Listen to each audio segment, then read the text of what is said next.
anymore, ladies and gentlemen. We're recording. How's that shake, Mal? It sounds really good from over here. Usually I will lick the cup, too. It's all I've got. Yeah, well, Mallory is cleansing here, ladies and gentlemen. So,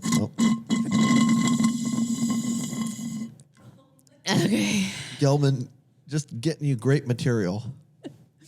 He's ready to go. Well, I can't do this hungry or else I'll get hangry. And Don't be hangry, man. Nobody wants that. Nobody wants that. Are you starting? Yes. Welcome to Emotionships, where we talk about the real reason everything, where everything happens for a reason. I'm your host, Carol, along with my carefree co-host, Mallory Redmond. Welcome to the program, Mal. How are you doing? Thanks. I feel great. Mallory is cleansing along with a lot of other people. A lot of us. Yes. How? Let's just start off right there. I think it's day 9 or 8. 8 or 9. I remember being on that cleanse specifically and remembering that or feeling like the days just were so slow. That day 9 felt like day 100. Yeah, a few things. I don't feel that way. I feel great. It's not been that hard, but I have not. Normally, for the first week, you're not supposed to have protein, but because of my exercise regimen, I kept protein in. Yes. So the food has been pretty normal for me. It's about how I eat. What I miss is coffee and alcohol. Yeah, that's certainly understandable at this time of year. So, where a lot of people are still celebrating. Yeah, but I feel good. I'm sleeping really well. Isn't that exciting? Sleep is so important. Sleep is very important. I believe we've done an episode on that before. 1 or 2. And that's another thing that always stood out to me on that cleanse is just how much your eating habits affect your sleep. It's ridiculous. Yeah, it is. Now, I'm not going to maintain this after the 21 days, but sure is. It's a nice little reset button. Yeah, and very difficult yet very rewarding. How are you? I'm doing well. I slept well last night, which I don't always sleep well. I read an article about the benefits of sleeping naked. Mm-hmm. And so I tried it. Yeah. Every once in a while I try. Now, what's tricky for you doing that is don't you sometimes have kids that come down into your bed? Yes. So that's a little dicey. It's a little dicey. It's been happening a lot less often. So I felt comfortable. And, you know, I've never really slept naked well because I was raised in and obviously still have a security business where you have to be ready to respond.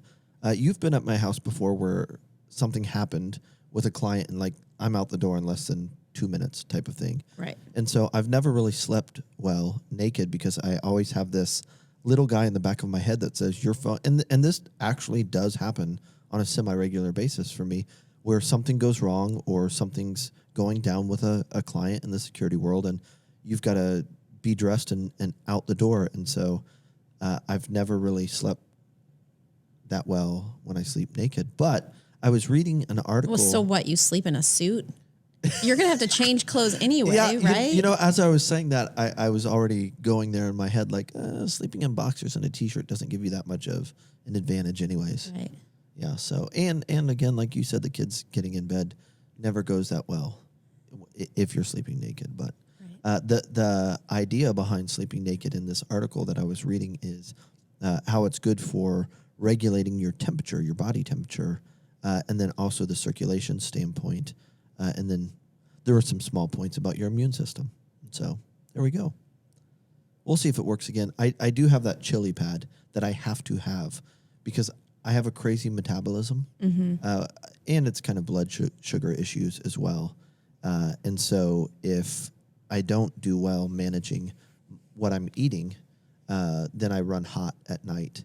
And so I have that chili pad, shout out to chilitechnology.com, where it circulates cold water underneath me at night. And 67 degrees is the magic number for you when sleeping naked, yeah. So the water runs underneath me at night at 67 degrees, and it helps me sleep. How nice that we all get to know that now. Now you know. Thank you for sharing. Well, I was piggybacking off of your comment of sleeping well because of your cleanse. Yes, I have a lot of thoughts about sleep and sleeping naked, but I don't know if that's the kind of material that people That's not where we're tune in for. correct. Speaking of celebrating, we are in the midst of maybe the transfer of power in our government. All the talk, all the rage these days, what's going on in Washington. Yeah, I mean, I don't know that I would call it celebrating, but It's what it's supposed to be. It should be celebrating for some people, correct. Yes, what a mess. What I can't get over, and if you are a part of the City Church Dayton community, you heard me talk about this past Sunday from the stage. I really am amazed by all that's being said out there and all of the deep state conspiracy theories. They run deep. They really do. And wherever there is power, there is manipulation or the potential for manipulation. And I've been around Washington long enough to know that there are definite things that exist in the shadows and behind the scenes. Me particularly, I don't know that it's what everybody is making it out to be. Yeah, what are they making it out to be? I mean, you hear absolutely everything. If I get one more, here's something that blows my mind. Okay. I mean, I'm getting these YouTube videos from guys that look like they've been locked in their basement for 40 years, and they've got like 2 million views. What the heck? Talking about, the servers that are being taken out of Germany from the company that manipulated the votes and army tanks that are being found for this militia out of Michigan. I mean, what? I mean, this is real stuff. Oh, I feel very uninformed then. And coming from someone that communicates publicly and works hard to try to figure out what kind of messages spread, right? Like what kind of ideas gain traction and get out there. I scratch my head listening to some of these deep state conspiracy theories with Hillary Clinton and little children and Pizzagate and QAnon. I mean, it blows my mind. Yeah. Well, I mean, when you're very invested, I think about like sports, when I'm like super invested in a team and they lose,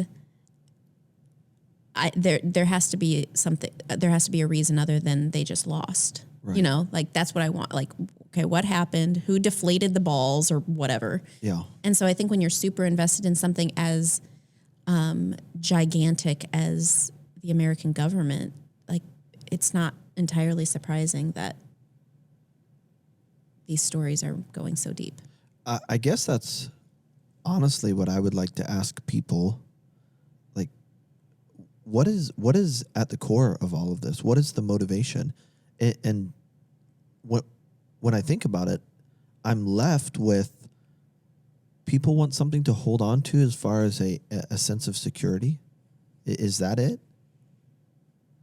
Are you asking? Yeah. I mean, what I can remember when H.W. Bush lost for his attempt to be reelected and Bill Clinton was elected into office. And I can just remember from the right, because that's the environment that I was raised in, just how doomed our country was because this Bill Clinton. Oh, really? I don't remember that. Was elected president and was going to ruin the country. And then I remember hearing the same thing when George W. Bush won from the other side, Sure. how we were all in trouble. Yeah. And then, oh my gosh, when President Obama won, boy, were we really in trouble. Right. And what was going to happen to this great country of ours because this man won the election. Yeah. And then, again, it pivoted back with President Trump. When he won the election, the country's in trouble. And now here we go again with President-elect Joe Biden now and Kamala Harris. We are in trouble. Yeah. I think, when right before this election happened, there were a couple of people who sent me videos about how dangerous Joe Biden is, or just like the left is, and wanting to go back to the times of like Reagan and that kind of era. Yeah. Make America great again. Where it's like back to like good old America, like traditional family values. And I think something that is just so interesting about that is where we're coming. It's not like America is necessarily any worse or any better. It's just a lot more is being exposed. Sure. And a lot of people who didn't have voices back then are able to have voices now and are sharing like their experience in this quote unquote great country. Yeah. And I'm not saying it's not a great country. I'm just saying like it really isn't for everybody. Yeah. It's not great for everybody. Well, what that makes me think of primarily two things that I think everyone is experiencing but they're not aware of is it really has just been in the last, I don't know, 10 years or so that social media has climbed in its usage numbers, participation. Like there's early adopters, right, in the early 2000s, and then as you get closer to 2010, there are the early adopters that are using it. But, the baby boomers started getting into Facebook heavily, around 2014, 2015. Mm-hmm. Like the numbers started to swell. And so I think we reached a tipping point here in the last 3 to 5 years where there were more people on social media in this country than not. And so when you talk about people having a voice that have never had a voice before, the reason why we say that like revivals and celebrities, the idea of celebrities are dead or are dying is because there used to be a distance between the average person and that person's lifestyle or that person's thoughts, or when I say lifestyle, behind the scenes. But now, when I open up Instagram, you literally, whoever you want to be connected to, like I think of Mark Wahlberg as one person that I follow. Like he's got the 2 a.m. club where he's doing these 2 a.m. workouts with his buddies, and like you're seeing in his gym and seeing his dog walk around his dog, and basically the middleman was taken out of everything, and now you go directly to the person. And so now substance and your personal interests, where they line up with that person, matters so much more. There's like so much less mystery. And when I say that like revivals are dead, it was around 1913, 1915 in the Christian world that this idea of revivals started, which happened in tents. And mystery is another word for faith. And what you would see with people like Charles Finney, and then it moved into like Benny Hinn and Billy Graham and people like that. There was no mass media. There were newspapers. Not as many people read, and the newspaper was not as well, published. It's not like there was a lot of it. And so when there was a state of the unknown, especially in those days, potential and what could be ran ahead of the person, and that would like create a level of interest that would bring people out. And even our politics were limited to that environment, that you had to get the paper and had to read for yourself. And, there was only a certain amount of people that were writing about what was happening.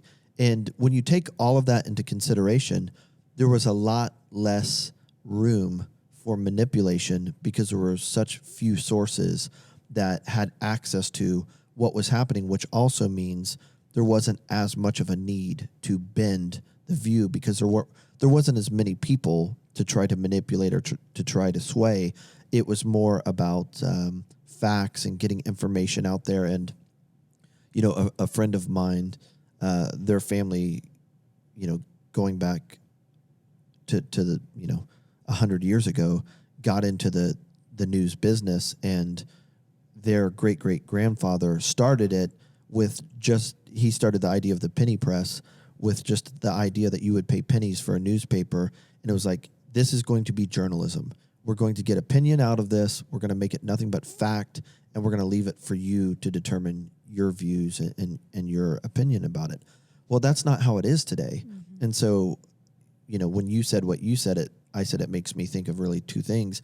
Number one, we now live in a country where more people are on social media and more people have a voice than ever before. And that's partially why we see everything that's happening in the world, like with George Floyd and some of the other acts of injustice. That stuff has happened always, probably even more than it happens today. There was just nobody that had a voice or could literally sit camera. Yeah, with a phone. Yeah. I mean, I remember my first cell phone, and it was more like a weapon. Yeah, you did not want to fall in the pool with it. Yeah, you would drown. Yeah, there was no camera on it. That was unheard of. Mm-hmm. And these are just things that we don't think of, that literally, because of, they call it the fourth dimension with what Steve Jobs invented, that there are an endless amount of apps that you can put on your phone. Whereas like with the BlackBerry and the first generation of phones, you were limited to how much space you could put a key on that phone itself.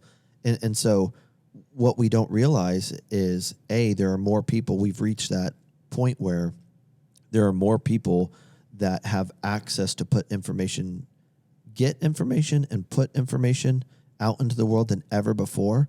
And then second, because of that, information really has lost a lot of its weight because there's so much of it. There's so much noise out there.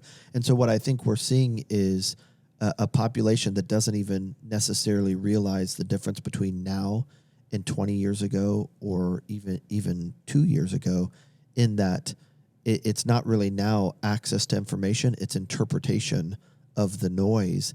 And when I ask it, or where my mind goes when I think about like the deep state and these secrets and all of the hidden stuff, I really think we are not taking into consideration the amount of noise and information that is out there for no other reason than it can be. And, if there is not a product being sold to you in the information, you are the product. And people don't realize that. So when I look at these guys that look like they've been lost in their basement for 40 years, and they know this person and they've got a secret and they're going to tell you what's going on, what blows me away, with all the people that are sending me this stuff, they don't realize they are the product. Yeah. Their view and their sharing of that YouTube video or whatever piece of that website they sent me to, that view of their eyes, and now they want my eyes or my ears to hear it. You are the product, because advertisers and companies are paying that person that put that video together to get that information out there for people to consume it so that they can advertise and put something else in front of you. And I just don't think we consider, A, how many people have a voice that have never had a voice before, and B, just how damaging the amount of information that's out there can be, because it seems as if we have not developed the tools on an individual level yet to interpret all this stuff. Yeah. So what do you say in terms of interpreting or like discerning information? Because left or right, Democrat or Republican, like there's a lot of weird stuff that happens, right? Sure. Like that we don't know about. Sure. And it always has been happening. Sure. And so I'm just curious, like, how do you take in all of this information without, like, maybe some people are going too deep down a rabbit hole, but maybe there are some rabbit holes to go down? Sure. What would you say about that? Yeah. Does that make sense? Yeah. That was a poorly worded question. No, I mean, essentially what I hear you asking is, how do you know what to take seriously? Yeah.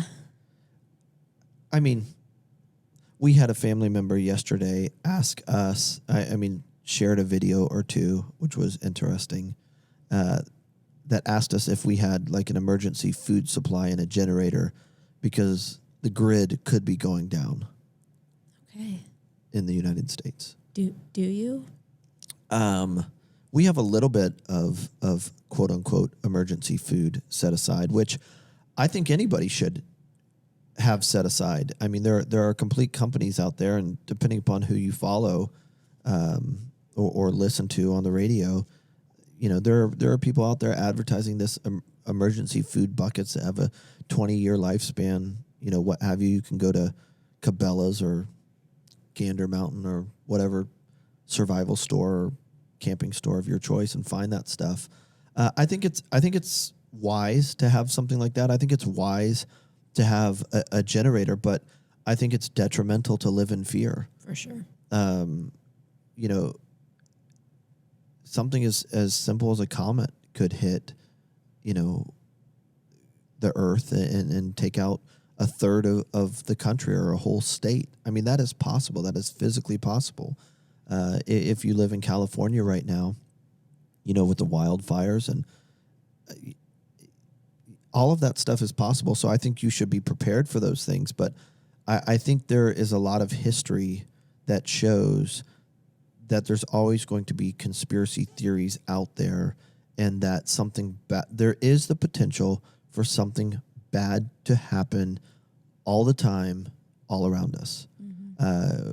We just came through a week where someone from our community had a son that was out doing something that he always did, and that was chop down a tree because he lived in an old farmhouse and heated his house via wood, you know, like a buck stove.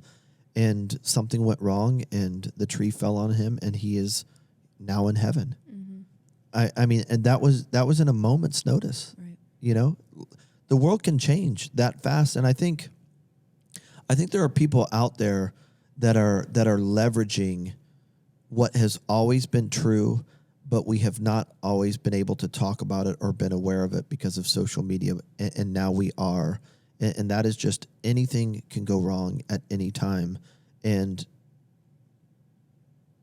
what is the greater reality is just we really have not heard about it throughout history because we did not have the tools that we have today. You know, when the people stormed the Capitol, that is all over the news, and now, you know, the Congress has got, you know, they're going to try to impeach President Trump, which is a whole nother subject. But it's like, it sounds really bad, and it looked really bad when you're, and gosh, you know, I know of at least one person that died. Maybe it's 5 people that died. Like, that's horrible. And I don't want to make light of that in any way, shape, or form, but it's not unusual if you look throughout history. Like, read history, like crazy stuff happening. I mean, you go back to biblical days, and you've got kings killing family members and killing their own children because they thought their children were going to try to overtake them. I mean, the story of history and humanity is not pretty. And I almost think that some of this social media age almost tries to benefit from or benefit off of an ignorance to a level of knowledge about history where, like, it really hasn't been that pretty. And even in our own country's history, just the different power plays that have been out there and the struggle for power. You know, I think we're living in a generation that doesn't understand, especially behind the scenes, like, there's always been this battle for power and to get more at other people's expense. And it's not a way to justify it. It's just saying that now we're starting to see things and hear about things. 80% of it is probably not true. 20% of it probably is true. And it's really, really ugly, but, like, it's always been there. And so the question is, like, are you taking the time and are you developing a set of skills for yourself and for your own family to figure out what is real versus what is not real? And if you go back to, like, that 1913, 1915, and even, heck, 1980, the baby boomers are having to work very hard to get out from under being a generation that was caught in the middle, where they were taught in the first part of their life to trust the people that have made it into an elected position or who went to school to wear a white coat or who wore a badge. They were just taught, like, you trust those people when they say this because they are good people. Same thing with pastors. Yeah. Like, that generation was taught because they have gone to school for 4 years or 8 years or whatever it is. If they're wearing a white coat, if they're wearing like a robe as a priest, or if they're in this elected position, like, you just listen to them. Right. And to this day, you know, I was just with another client of mine who has more money than you could ever imagine. And he and I were having a conversation about his health, and he's not healthy. And he kept referring me back to a local doctor here that is kind of his guide, that is telling him what to do. And I gently tried to encourage him to get outside of just that one opinion as to how he should be eating and taking care of his body, because this gentleman is probably, 100 pounds overweight. And it's like similar to what I said to the City Church community this past Sunday. Like, if it's not working, something's wrong, right? If you feel horrible and you have aches and pains and your body is breaking down, like, you've got to do yourself a favor and understand that it's honorable and noble to want to put your faith in trust in someone else. But it's like, that's not how it's supposed to be. Because the assumption is if they have a white coat on, A, they know what they're talking about, and B, they're flawless or they don't make mistakes. But there are things behind that we don't consider, like who has been writing the textbooks for a lot of our medical professionals. You're on a cleanse right now. The average medical doctor has about 8 hours of nutrition. That might have changed here recently. I know going back a couple of years ago, in all 4 years of their medical school, or 6 years, they had 8 hours on nutrition. Why? Because in a lot of ways, we have set up the medical industry to be profitable. Right. And selling nutrition is not profitable compared to a surgery. And so in most cases, if you go and see a doctor, they're going to recommend drugs or surgery because that is who has written their textbooks. And that's how not all of them by any means. If you're a medical professional listening to this, I'm in favor of you. There's definitely, like, if I'm in a car accident, I need a great medical doctor or a great surgeon.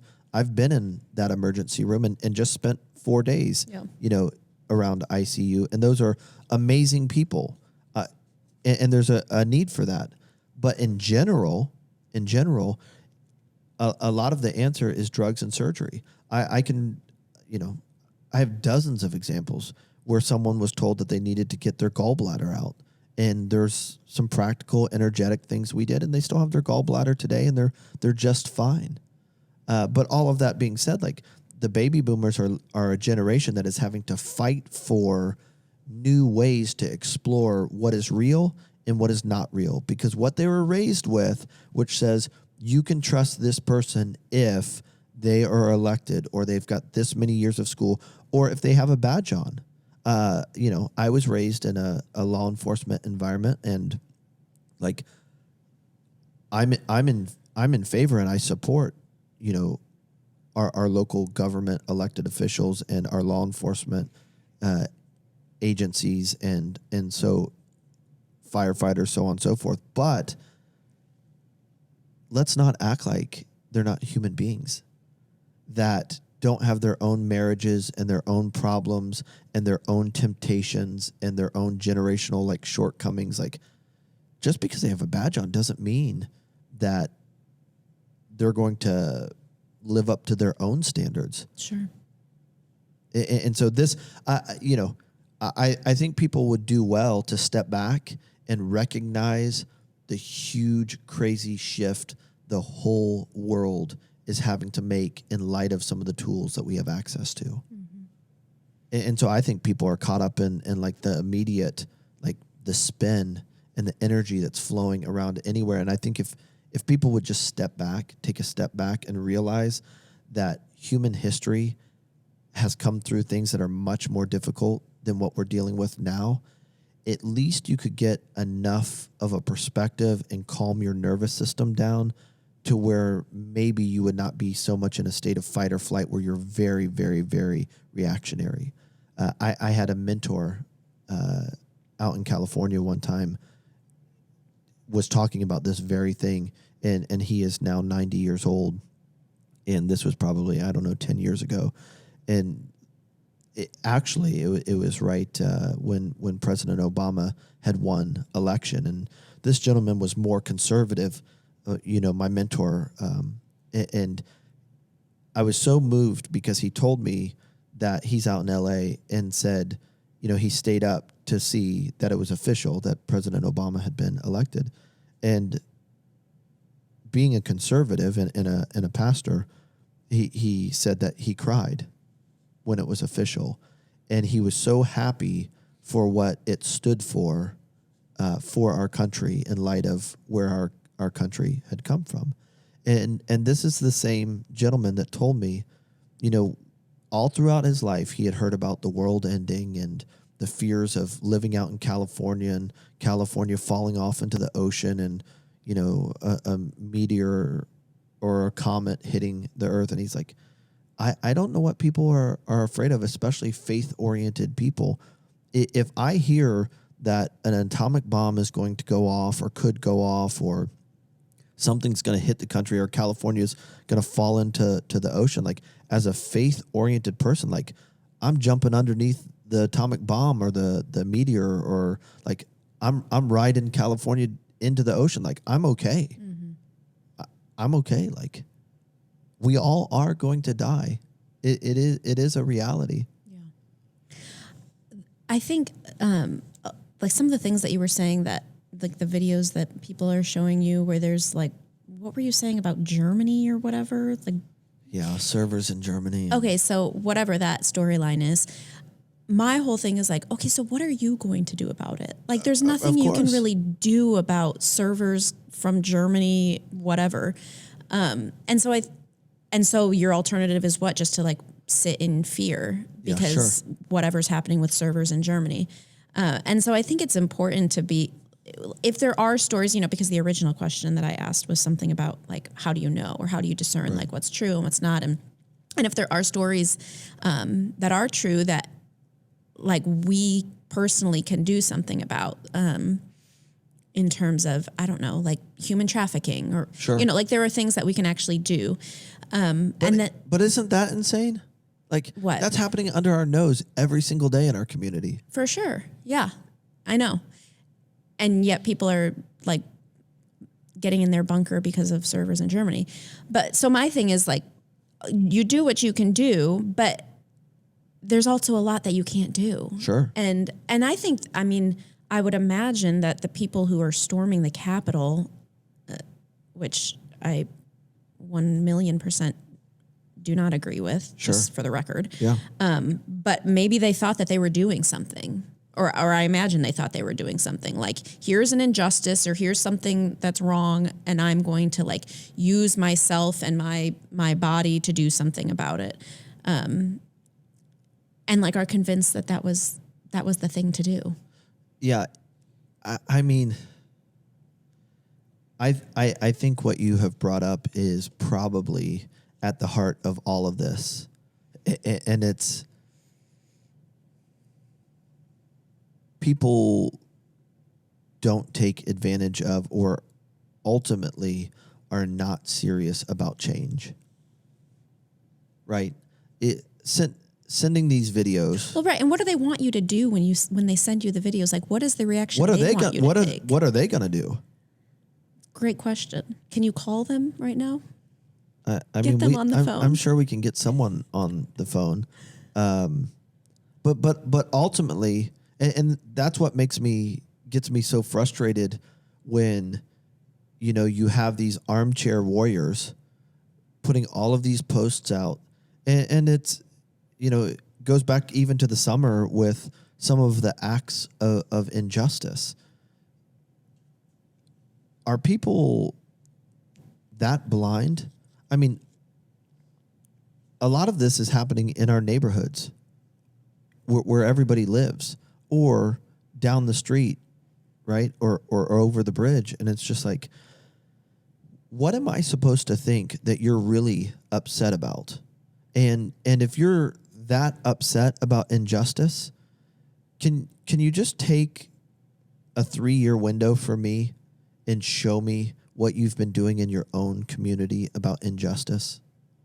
Well, in my circles, which I cannot speak for, the world, but the people I know that are really on board with fighting against the campaign, the election, and what happened at the Capitol. Like, they think, yes, like they should have stormed the Capitol. They're fighting for liberty or whatever.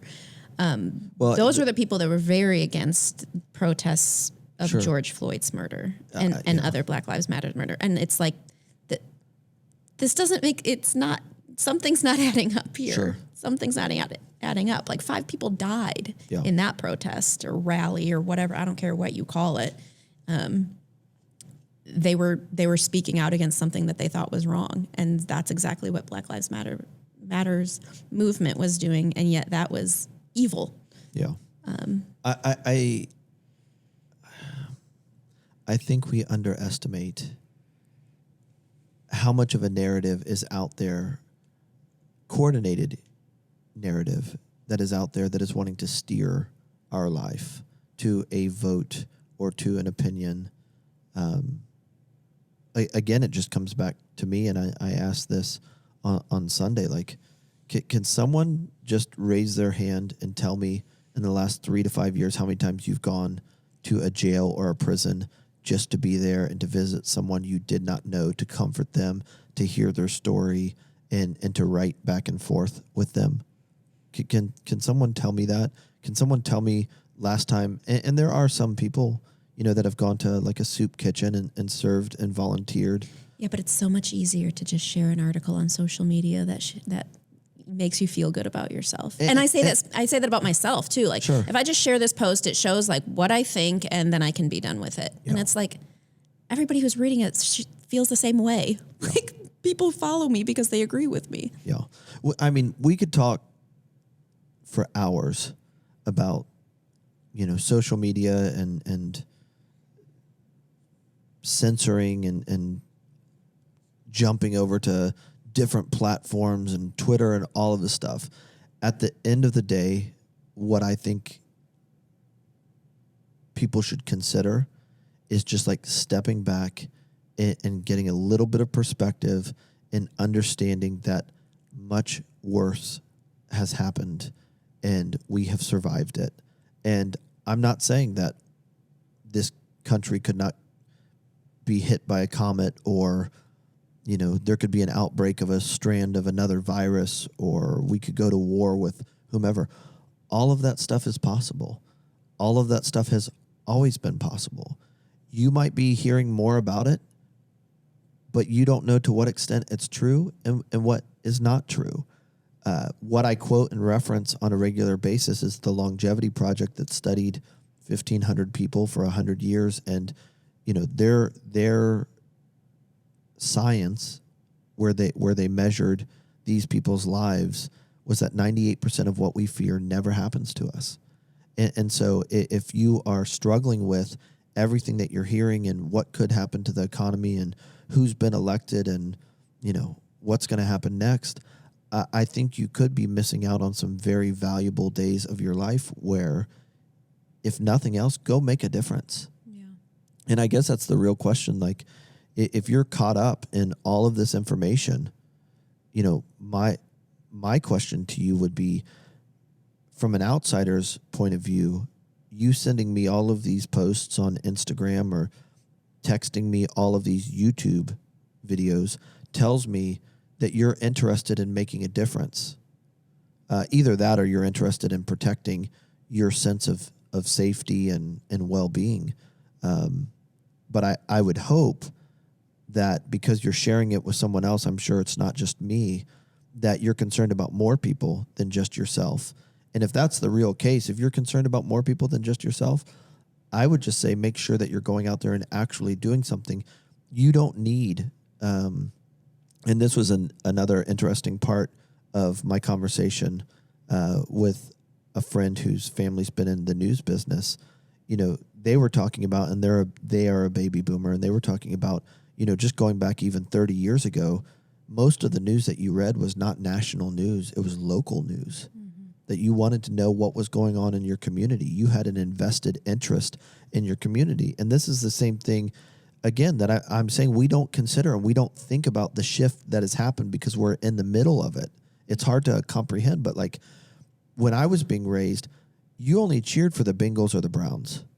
You would see a big market team here and there, like the Cowboys or the Bears on television, but primarily the only teams that you watched were teams that were playing your team.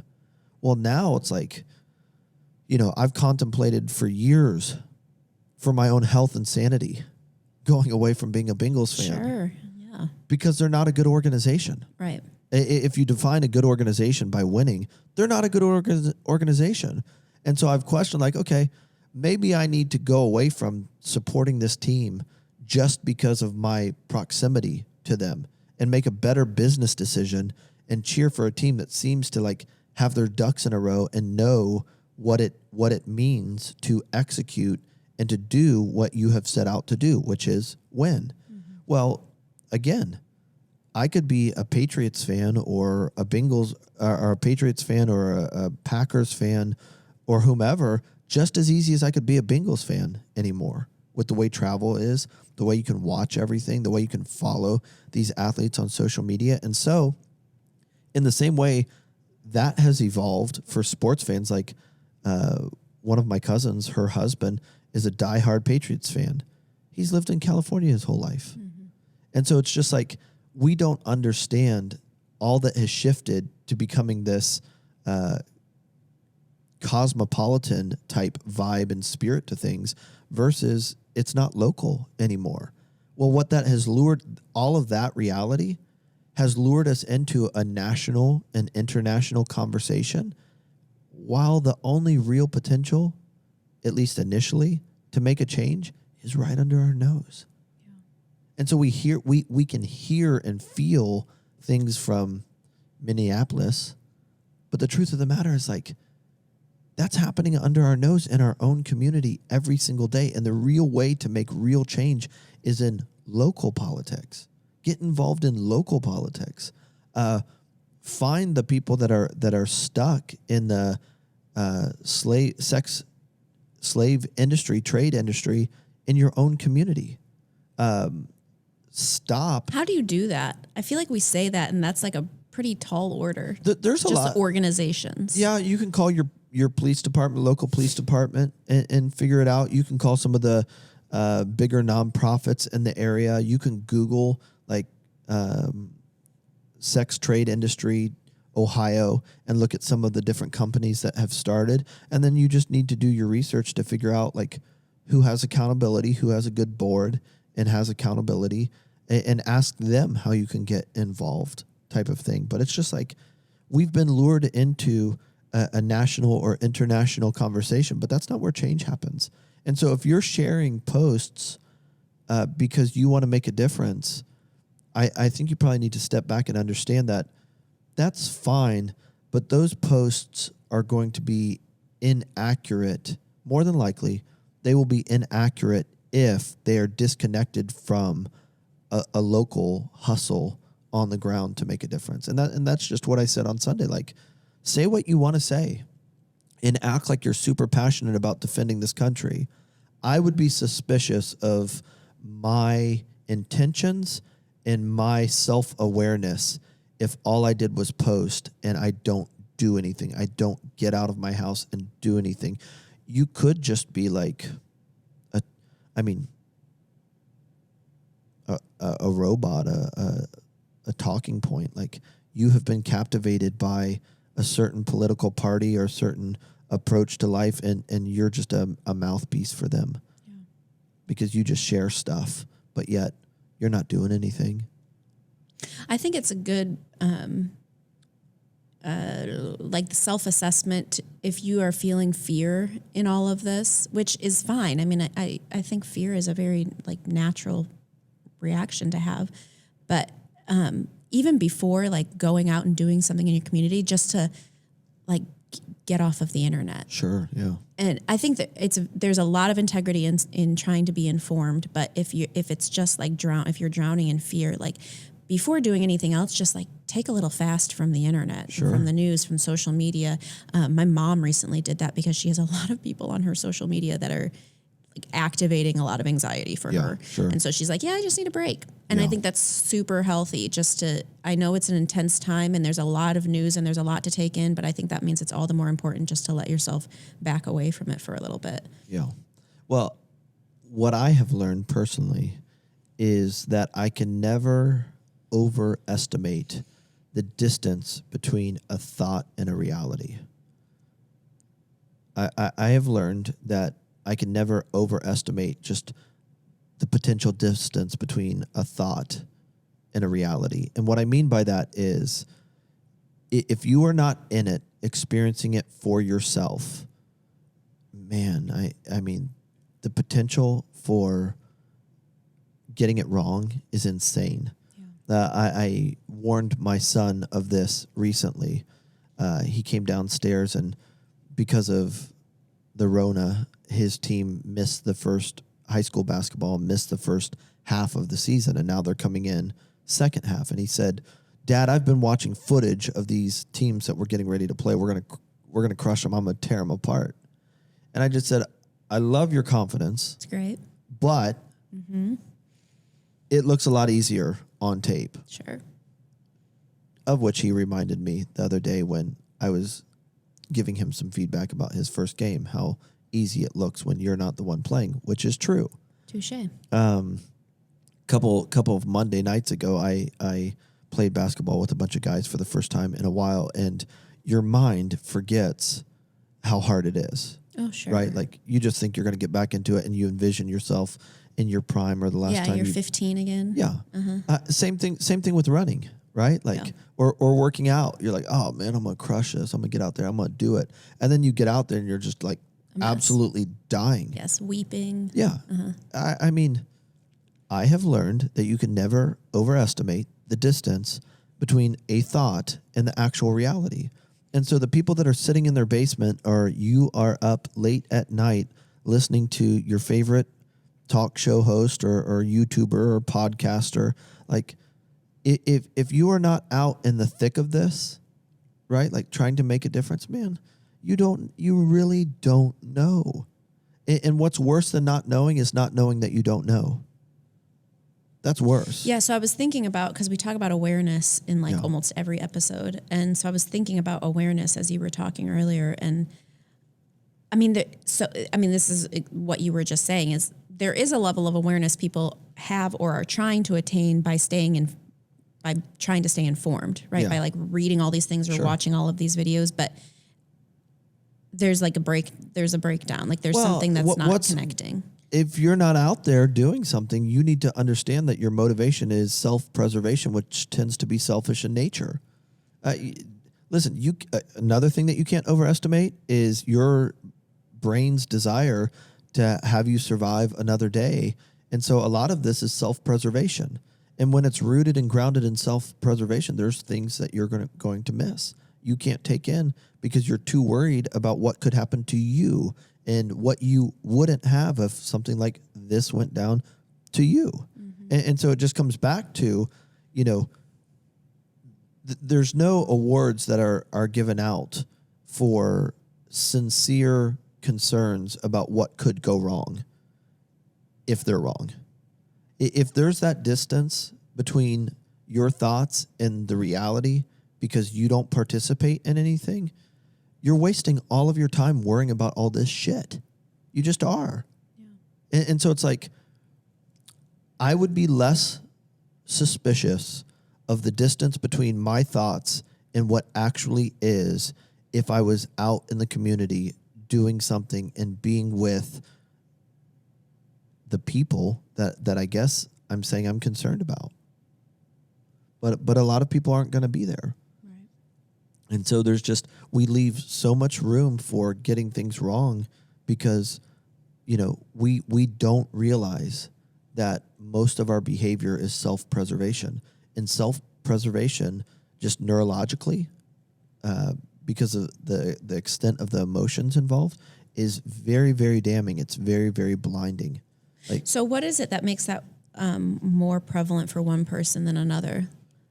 Is it generational? Well, a lot of it's going to come back to... Tell me about the Emotionship. Yeah, a lot of that's going to come back to childhood trauma and the fear of loss and what uncertainty means to you. And so some people that have dealt with more loss or have experienced rejection or disappointment or emotions of worthlessness are hyper susceptible to any images or messages that would tell them they're going to experience more of that. And so what a lot of the sharing of these posts are, and we don't even understand it, is I don't want to get caught off guard. Yeah. I don't want to be left behind. I don't want to be without. And it's just like worry and anxiety is paying a debt that's not yours. That's what it's like. It's like paying a debt that doesn't belong to you. Mm-hmm. You don't get anything from worry. And so I think we just underestimate, our brain's attempt to worry about so much, which is an attempt to control. Like if I think of 4 scenarios that could go down here and one of them is right, well, at least I thought about it and how to respond to it, which is just an attempt to alleviate myself from uncertainty. But it doesn't work. It's not helpful. Yeah. And so, again, if we will realize that we're living in unprecedented times when it comes to our ability to communicate and hear things, that is more damning than anything that's actually going on. Our ability to hear a fact that is more than likely 90% wrong. Okay, but then it's not a fact, right? We don't take factual as truth.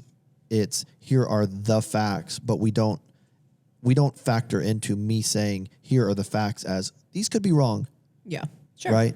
Sure. And so I think it's just important to get to that place where probably the greatest danger today, in light of all that's going on, is your access to and the availability of a lot of information that is probably not correct. And you are building your life around a bunch of stuff that has flowed from a person that has an agenda to a person that has an agenda to a person that has an agenda to a person that has an agenda that said something to you.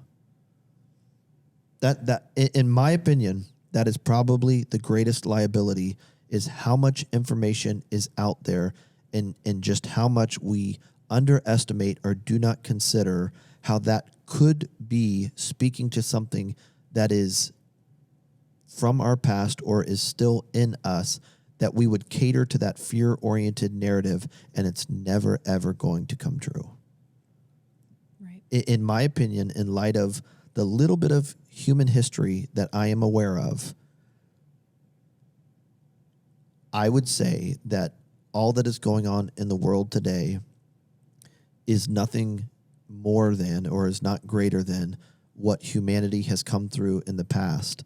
And you, whoever is listening to this, your greatest liability is probably taking all of this information that is out there and building your life or building some narrative around it that would cause you to live in fear, when in all actuality it's not going to happen, or it's going to happen drastically differently than what you're thinking. Right.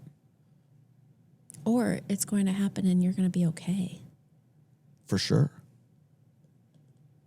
For sure.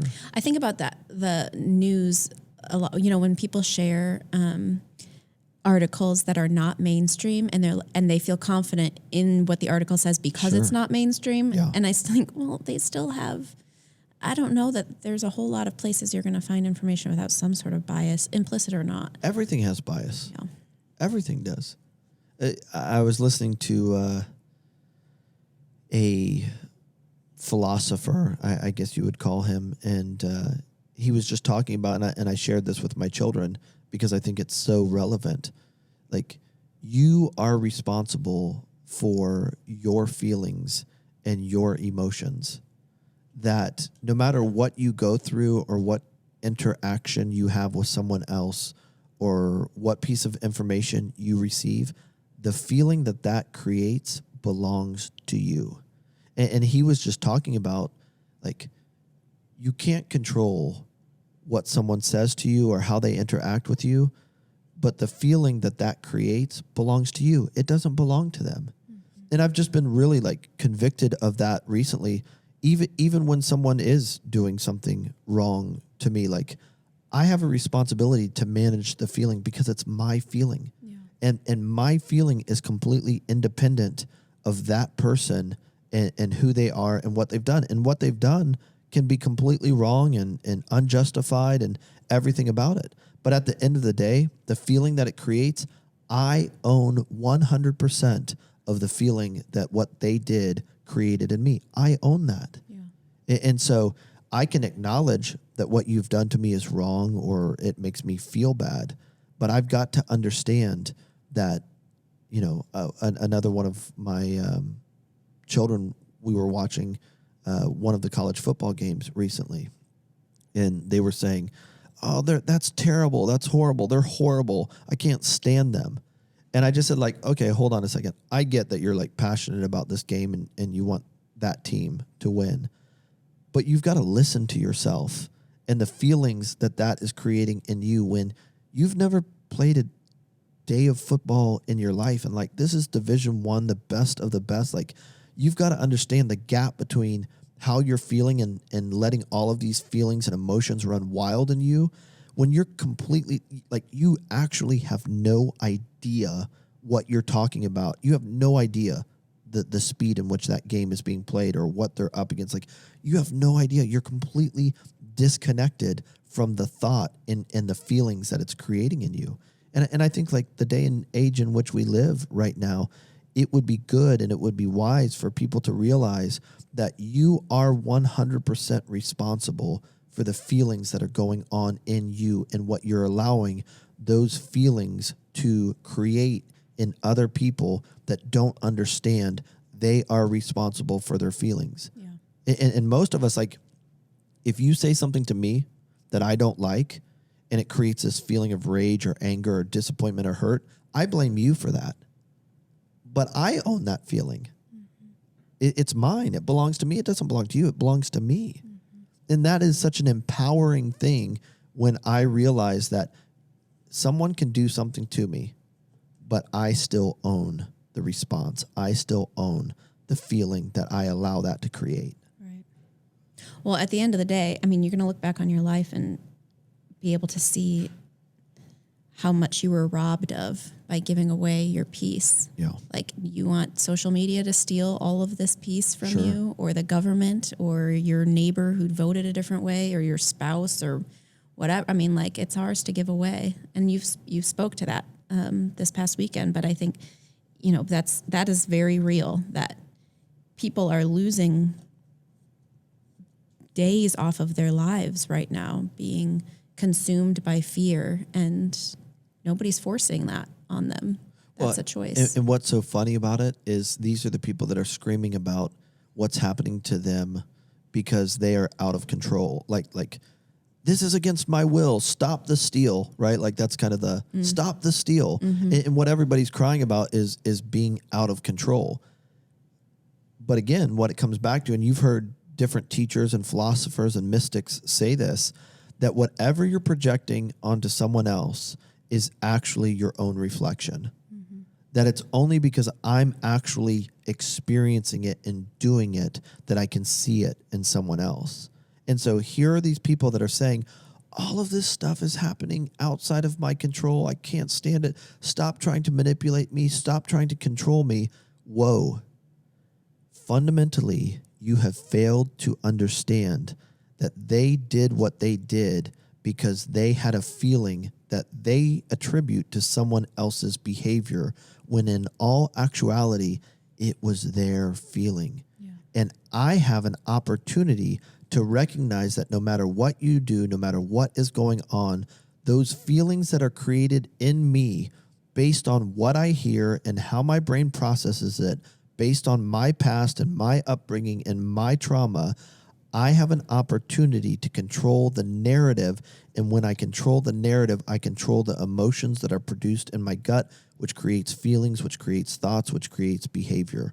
Someone's got to step in and stop that cycle by owning the feelings that come from hearing what they've heard. Drop your mic. That's your phone.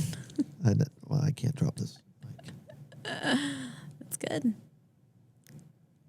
Good stuff. Own your feelings. Own it. Are we done? Thanks for tuning into this. Episode 49. Episode 49 of Emotionships. Golly. Almost 50. Well, it's the big 50.